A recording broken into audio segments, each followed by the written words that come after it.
మానస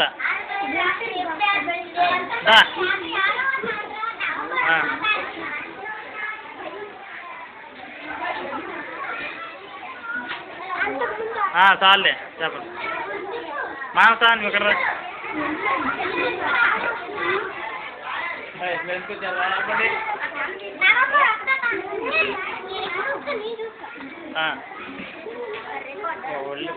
ఓయ్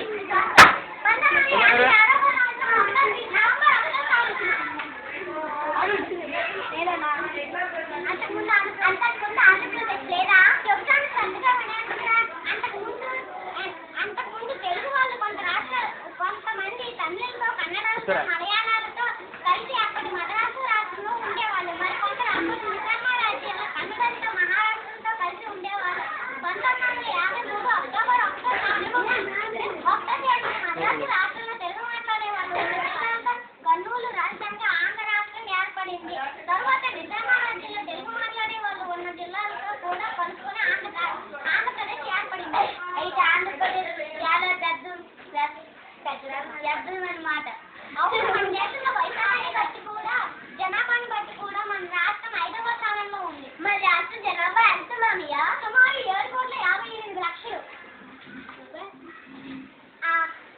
ఇప్పుడు కూడా మన రాష్ట్రం రాజధాని కర్నూలేనా?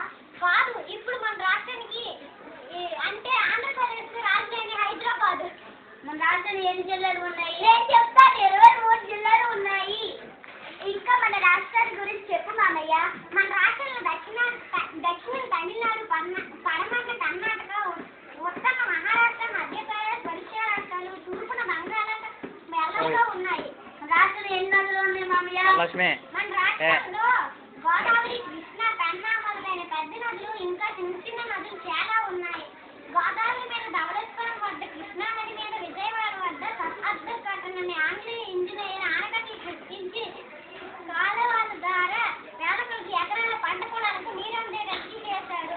అయితే మరి మా అమ్మయ్య మన ప్రత్యేకత రాష్ట్రం ఏర్పడిన తరువాత మనం అలాంటి ఆనకట్టలు కట్టించలేదా? కట్టించుకే నాగార్జున సాగర్, కొంచెంపాడు, నిజామా సాగర్, శ్రీలేరు ప్రాజెక్టులు నిర్మించారు. వీటి వల్ల వ్యవసాయ భూములకు నీరు అందుతున్నది.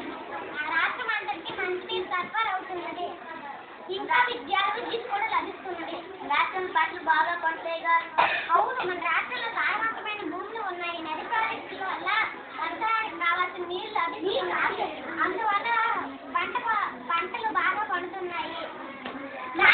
మన రాష్ట్రానికి భారతదేశం దానిగారు మన పేరు ఉన్నది. మన రాష్ట్రంలో ఏ పంటలు ఉన్నాయి మామయ్య? మన రాష్ట్రంలో వరి, జొన్న, మొక్కజొన్న, రాగులు మొదలైన ఆహార ధాన్యాలు, కంది, రసము,